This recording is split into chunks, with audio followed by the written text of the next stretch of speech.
ಎಲ್ಲರಿಗೂ ನಮಸ್ಕಾರ. ಮಂಜುಶ್ರೀ ಕೈ ರುಚಿಗೆ ಸ್ವಾಗತ. ಇವತ್ತು ನಾನು ಚಳಿಗಾಲದ ಸ್ಪೆಷಲ್ ಪಂಜಾಬಿ ಕ್ಲಾಸಿಕ್ ಕಾಂಬಿನೇಷನ್ ಆದಂತಹ ಸರ್ಸೋಂ ಕಾ ಸಾಗ್ ಮಕ್ಕೆ ಕಿ ರೊಟ್ಟಿಯನ್ನು ಮಾಡಿ ತೋರಿಸ್ತಾ ಇದ್ದೀನಿ. ಇದು ತುಂಬ ಫೇಮಸ್ ಆದಂತಹ ಚಳಿಗಾಲದ ಪಂಜಾಬಿ ರೆಸಿಪಿ. ಹೇಗೆ ಮಾಡೋದು ಬನ್ನಿ ನೋಡೋಣ. ತುಂಬ ಸುಲಭವಾಗಿ ಇದನ್ನು ಮನೆಯಲ್ಲೇ ಮಾಡ್ಕೋಬೋದು. ಸಖತ್ ಟೇಸ್ಟಿಯಾಗಿರುತ್ತೆ. ಹೇಗೆ ಮಾಡೋದು ಬನ್ನಿ ತೋರಿಸ್ತೀನಿ.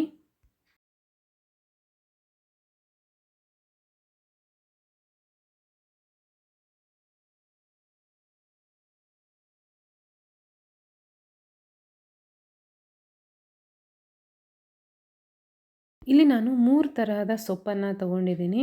ಒಂದು ಸಾಸಿವೆ ಸೊಪ್ಪು, ಸರ್ಸೋಂ ಕಾ ಸಾಗ್, ಅದನ್ನು ಮಸ್ಟರ್ಡ್ ಲೀವ್ಸ್ ಅಂದರೆ ಸಾಸಿವೆ ಸೊಪ್ಪು ಮೇನ್ ಆಗಿರುತ್ತೆ. ತುಂಬ ಒಳ್ಳೆ ವೆರೈಟಿ ಸಾಸಿವೆ ಸೊಪ್ಪನ್ನು ನಾವಿಲ್ಲಿ ತೊಗೋಬೇಕು. ಮಾರ್ಕೆಟಲ್ಲಿ ಈಗ ಚಳಿಗಾಲದಲ್ಲಿ ತುಂಬ ಧಾರಾಳವಾಗಿ ಸಿಗುತ್ತೆ. ಅದನ್ನು ಒಂದು ಬಂಚ್ ತೊಗೊಂಡ್ರೆ, ಪಾಲಕ್ ಸೊಪ್ಪನ್ನು ನಾವು ಅರ್ಧ ಬಂಚಷ್ಟು ತೊಗೋಬೇಕು. ನಂತರ ಹುಳಿ ಸೊಪ್ಪು ಅಂತ ಸಿಗುತ್ತೆ ಅಥವಾ ಚಕ್ಕೋತ ಸೊಪ್ಪು ಅಂತ ಸಿಗುತ್ತೆ. ಇದನ್ನು ನಾವು ಒಂದು ಕಟ್ಟಿನಷ್ಟು ತೊಗೊಂಡಿದ್ದೀವಿ. ಇದು ನ್ಯಾಚುರಲ್ ಆದ ಹುಳಿಯನ್ನು ಕೊಡುತ್ತೆ, ತುಂಬ ಚೆನ್ನಾಗಿರುತ್ತೆ. ನೀವು ಪಾಲಕ್ ಸೊಪ್ಪು ಮತ್ತು ಸಾಸಿವೆ ಎಲೆ ಅದೆರಡನ್ನೇ ತೊಗೋಬೋದು ಅಥವಾ ಸ್ವಲ್ಪ ಮೆಂತ್ಯ ಸೊಪ್ಪನ್ನು ಕೂಡ ಸೇರಿಸ್ಕೋಬೋದು. ನಾನಿಲ್ಲಿ ಮೆಂತ್ಯ ಸೊಪ್ಪನ್ನು ಯಾಕೆ ಸೇರಿಸಿಲ್ಲ ಅಂತಂದರೆ, ಸಾಸಿವೆ ಎಲೆ ಅದರದ್ದೇ ಆದ ಒಂದು ಸ್ಟ್ರಾಂಗ್ ಫ್ಲೇವರ್ ಇರುತ್ತೆ, ಮೆಂತ್ಯ ಸೊಪ್ಪಿಗೂ ಅದರದ್ದೇ ಆದ ಒಂದು ಕಹಿ ಇರುತ್ತೆ, ತುಂಬ ಜಾಸ್ತಿ ಆಗುತ್ತೆ ಅಂತ ನಾನಿಲ್ಲಿ ಪಾಲಕ್ ಸೊಪ್ಪನ್ನು ತೊಗೊಂಡಿದ್ದೀನಿ. ಪಾಲಕ್ ಮತ್ತು ಹುಳಿ ಸೊಪ್ಪನ್ನು ತೊಗೊಂಡಿದ್ದೀನಿ. ಎಲ್ಲ ಸೊಪ್ಪುಗಳನ್ನು ಚೆನ್ನಾಗಿ ತೊಳೆದು ಸಣ್ಣದಾಗಿ ಹೆಚ್ಚಿ ನಾನಿಲ್ಲಿ ಕುಕ್ಕರ್ನಲ್ಲಿ ಹಸಿಮೆಣಸಿನ ಜೊತೆ ಸ್ವಲ್ಪ ನೀರನ್ನು ಹಾಕಿ 2ರಿಂದ 3 ವಿಸಿಲನ್ನು ಕೂಗಿಸ್ಕೋಬೇಕು. ಅದು ಬೇಯೋದ್ರೊಳಗಡೆ ನಾವಿಲ್ಲಿ ಮಕ್ಕಿ ಕಿ ರೊಟ್ಟಿಯನ್ನು ಹೇಗೆ ಮಾಡೋದು ಅಂತ ತೋರಿಸ್ತೀನಿ.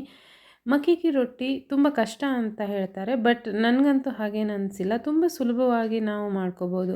ಅಕ್ಕಿ ಉಬ್ಬು ರೊಟ್ಟಿಯನ್ನು ಮಾಡೋದಕ್ಕೆ ಬರೋರಿಗೆ ಇದು ತುಂಬ ಸುಲಭ. ಸ್ವಲ್ಪ ನೀರನ್ನು ಬಿಸಿಗಿಟ್ಕೋಬೇಕು. ಇದು ಜೋಳದ ಹಿಟ್ಟು, ನೋಡೋದಕ್ಕೆ ಕಡಲೆ ಹಿಟ್ಟಿನ ಥರನೇ ಇರುತ್ತೆ. ಜೋಳದ ಹಿಟ್ಟು ಅಂತಂದರೆ ನಾವು ಸುಟ್ಕೊಂಡು ತಿಂತೀವಲ್ಲ, ಆ ಜೋಳದ ಹಿಟ್ಟು. ಕಾರ್ನ್ಫ್ಲೋರ್ ಅಲ್ಲ, ಕಾರ್ನ್ಫ್ಲೋರ್ ಅಂದರೆ ರಿಫೈನ್ ಮಾಡಿರೋದು. ಇದು ಸಿಪ್ಪೆಗೂಡೆ ಅದನ್ನು ಹಿಟ್ಟನ್ನು ಮಾಡ್ಕೋತಾರೆ. ಅದು ಸ್ವಲ್ಪ ಯೆಲ್ಲೋ ಕಲರ್ ಕಡಲೆ ಹಿಟ್ಟಿನ ಹಾಗೆ ಇರುತ್ತೆ. ಈಗ ನೀರು ಬಿಸಿ ಆದ ಮೇಲೆ ಅದಕ್ಕೆ ಸ್ವಲ್ಪ ಉಪ್ಪನ್ನು ಹಾಕಿ ಅದು ಕುದಿಯೋದಕ್ಕೆ ಶುರುವಾದ ಮೇಲೆ ಈ ಜೋಳದ ಹಿಟ್ಟನ್ನು ಹಾಕಿ ಚೆನ್ನಾಗಿ ಮಿಕ್ಸ್ ಮಾಡಬೇಕು. ಇದರ ಜೊತೆಗೆ ಸ್ವಲ್ಪ ಸೋಂಪು ಕಾಳನ್ನು ನಾನು ಹಾಕಿದ್ದೀನಿ, ತುಂಬ ಒಳ್ಳೆಯ ಫ್ಲೇವರನ್ನು ಕೊಡುತ್ತೆ. ನಂತರ ಮುಚ್ಚಿ ತಣಿಯೋದಕ್ಕೆ ಬಿಡಬೇಕು. ಈಗ ಚೆನ್ನಾಗಿ ತಣಿದಿದೆ ನೋಡಿ, ಈ ರೀತಿ ಅದನ್ನು ಚೆನ್ನಾಗಿ ನಾದಿ ಹಿಟ್ಟನ್ನು ರೆಡಿ ಮಾಡ್ಕೋಬೇಕು. ನಾವು ಅಕ್ಕಿ ಉಬ್ಬು ರೊಟ್ಟಿ ಅಥವಾ ಜೋಳದ ರೊಟ್ಟಿಯನ್ನು ಮಾಡ್ತೀವಿ ಅಥವಾ ರಾಗಿ ರೊಟ್ಟಿಯನ್ನು ಮಾಡ್ತೀವಲ್ಲ, ಅದೇ ರೀತಿಯಲ್ಲಿ ನಾವು ಇದನ್ನು ಮಾಡ್ಕೋಬೋದು. ನನಗೆ ತುಂಬ ಸುಲಭ ಅಂತ ಅನ್ನಿಸ್ತು. ನಂತರ ಇದನ್ನು ಸ್ವಲ್ಪ ಅಂಚನ್ನು ಕಟ್ಕೋಬೇಕು, ಯಾಕೆಂದರೆ ಇದರಲ್ಲಿ ಗ್ಲುಟನ್ ಇರೋದಿಲ್ಲ, ಅದಕ್ಕೋಸ್ಕರ ಅಂಚು ಒಡೆಯೋ ಚಾನ್ಸಸ್ ಇರುತ್ತೆ. ಅದಕ್ಕೋಸ್ಕರ ನೀವು ಅಂಚನ್ನು ಕಟ್ಕೊಂಡು ಮತ್ತೆ ಲಟ್ಸ್ಬೋದು ಅಥವಾ ತಟ್ಬೋದು. ರೊಟ್ಟಿ ತಟ್ತೀವಲ್ಲ ಜೋಳದ ರೊಟ್ಟಿಯೆಲ್ಲ, ಆ ರೀತಿಯಲ್ಲೂ ಇದನ್ನು ಮಾಡ್ಕೋಬೋದು. ಎಷ್ಟು ತೆಳುವಾಗುತ್ತೋ ಅಷ್ಟು ತೆಳುವಾಗಿ ರೊಟ್ಟಿಯನ್ನು ಮಾಡಬೇಕು.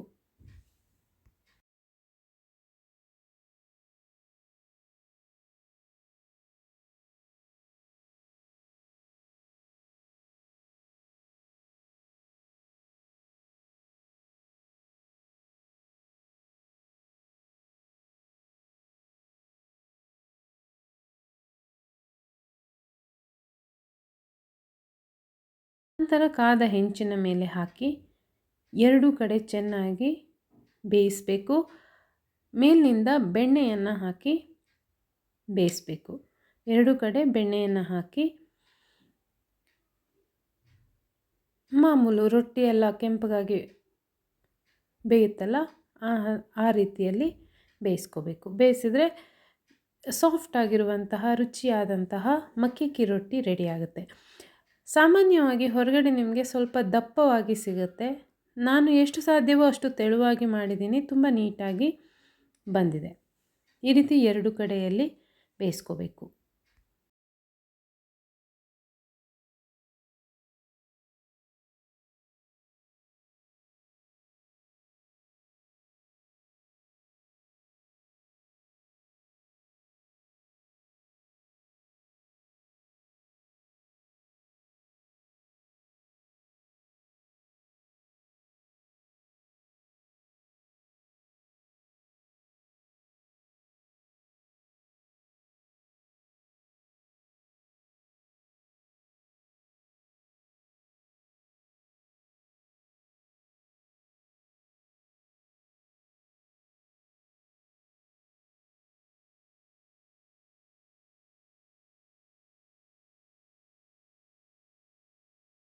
ಮಕ್ಕಿ ರೊಟ್ಟಿ ರೆಡಿಯಾಗಿದೆ.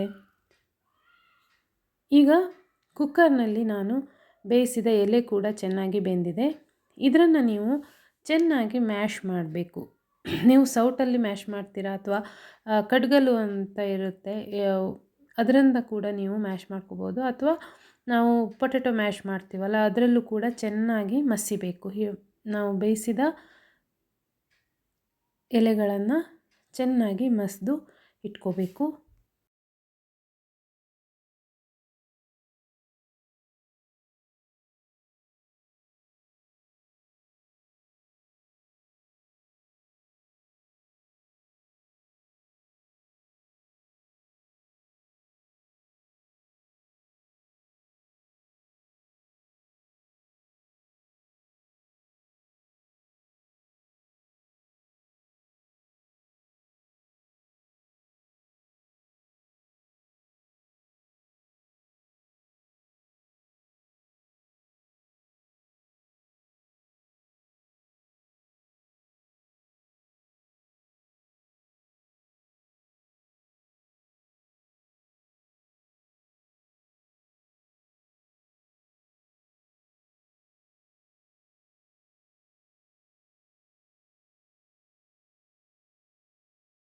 ಈಗ ಸರ್ಸೊಂಕ ಸಾಗು ಮಾಡೋದಕ್ಕೆ ತುಪ್ಪವನ್ನು ಬಿಸಿ ಮಾಡಬೇಕು. ಇದಕ್ಕೆ ತುಪ್ಪವನ್ನೇ ಹಾಕಬೇಕು. ಆ ತುಪ್ಪದ ಫ್ಲೇವರ್ ತುಂಬ ಚೆನ್ನಾಗಿರುತ್ತೆ. ತುಪ್ಪ ಸ್ವಲ್ಪ ಬಿಸಿಯಾದ ಮೇಲೆ ಅದಕ್ಕೆ ನಾವು ಜೀರಿಗೆಯನ್ನು ಹಾಕಬೇಕು, ಒಣಮೆಣಸನ್ನು ಹಾಕಬೇಕು, ಇಂಗನ್ನು ಸೇರಿಸ್ಕೋಬೇಕು, ಸ್ವಲ್ಪ ಅರಿಶಿಣವನ್ನು ಕೂಡ ನಾನಿಲ್ಲಿ ಹಾಕಿದ್ದೀನಿ.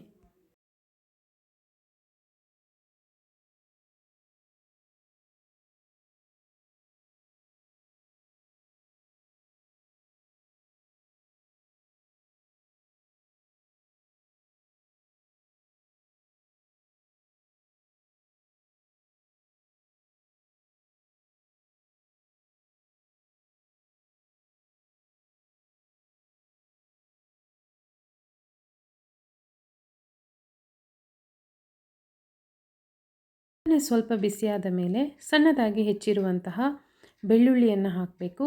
ಹಾಗೆ ಸಣ್ಣದಾಗಿ ಹೆಚ್ಚಿರುವಂತಹ ಈರುಳ್ಳಿಯನ್ನು ಹಾಕಬೇಕು. ಈ ಸರ್ಸೊಂಕ ಸಾಗ್ಗೆ ಮೇನ್ ಫ್ಲೇವರ್ ಅಂತಂದರೆ ಬೆಳ್ಳುಳ್ಳಿ ಸ್ವಲ್ಪ ಜಾಸ್ತಿ ಇದ್ದರೆ ಚೆನ್ನಾಗಿರುತ್ತೆ. ಈರುಳ್ಳಿಯನ್ನು ಹಾಕಿ ಚೆನ್ನಾಗಿ ಒಂದು ಸಲ ಫ್ರೈ ಮಾಡಬೇಕು. ಈರುಳ್ಳಿ ಹುರಿದ ಮೇಲೆ ಅದಕ್ಕೆ ನಾವು ತಯಾರಿಸಿದ ಮಿಶ್ರಣವನ್ನು ಸೇರಿಸಬೇಕು. ಬೇಯಿಸಿದ ಸೊಪ್ಪಿನ ಮಿಶ್ರಣವನ್ನು ಇದಕ್ಕೆ ಹಾಕಬೇಕು. ಇಲ್ಲಿ ಸಣ್ಣದಾಗಿ ಹೆಚ್ಚಿರುವಂತಹ ಟೊಮೆಟೊವನ್ನು ಕೂಡ ಕೆಲವರು ಹಾಕ್ತಾರೆ. ನಿಮಗೆ ಹುಳಿ ಸೊಪ್ಪು ಸಿಕ್ಕಿಲ್ಲ ಅಂತಂದರೆ ಟೊಮೆಟೊವನ್ನು ಇಲ್ಲಿ ಸೇರಿಸ್ಕೋಬೋದು. ಸಣ್ಣದಾಗಿ ಹೆಚ್ಚಿನೂ ಸೇರಿಸ್ಕೋಬೋದು ಅಥವಾ ಪ್ಯೂರಿ ಮಾಡಿ ಕೂಡ ನೀವಿಲ್ಲಿ ಸೇರಿಸ್ಕೋಬೋದು.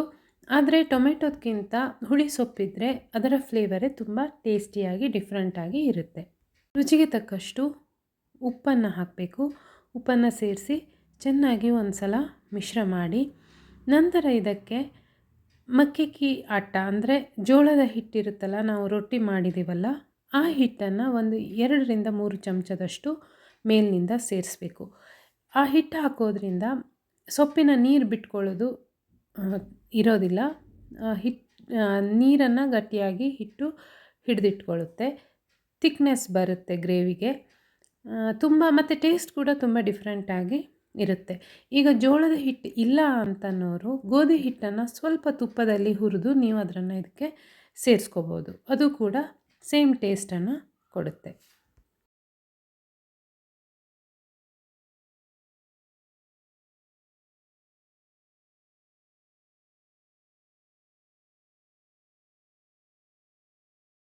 ಎಲ್ಲ ಚೆನ್ನಾಗಿ ಮಿಕ್ಸ್ ಮಾಡಿ, ಗಂಟಿಲ್ಲದ ಹಾಗೆ ಮಿಕ್ಸ್ ಮಾಡಿ ಒಂದು ಕುದಿ ಬರಿಸಿದ್ರೆ ರುಚಿಯಾದಂತಹ ಸರ್ಸೊಂಕ ಸಾಗು ರೆಡಿಯಾಗುತ್ತೆ.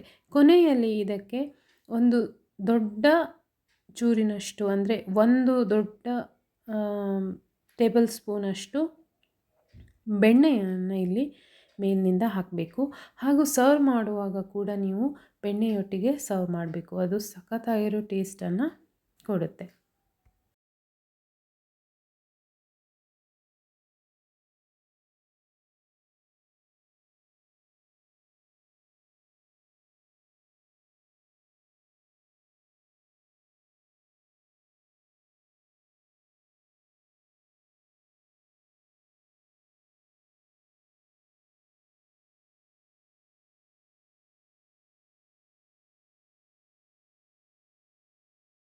ನೋಡಿದ್ರಲ್ಲ ಎಷ್ಟು ಸುಲಭವಾಗಿ ಮಾಡ್ಕೋಬೋದು ಅಂತ. ನಿಮಗೆ ವಿಡಿಯೋ ಇಷ್ಟ ಆಗಿದರೆ ಪ್ಲೀಸ್ ಲೈಕ್ ಮತ್ತು ಕಮೆಂಟ್ ಮಾಡಿ. ನೀವು ಮಾಡ್ಕೊಳ್ಳಿ, ನನಗೆ ಫೀಡ್ಬ್ಯಾಕನ್ನು ಹೇಳಿ. ವಿಡಿಯೋನ ಹೆಚ್ಚು ಹೆಚ್ಚು ಶೇರ್ ಮಾಡಿ. Thank you.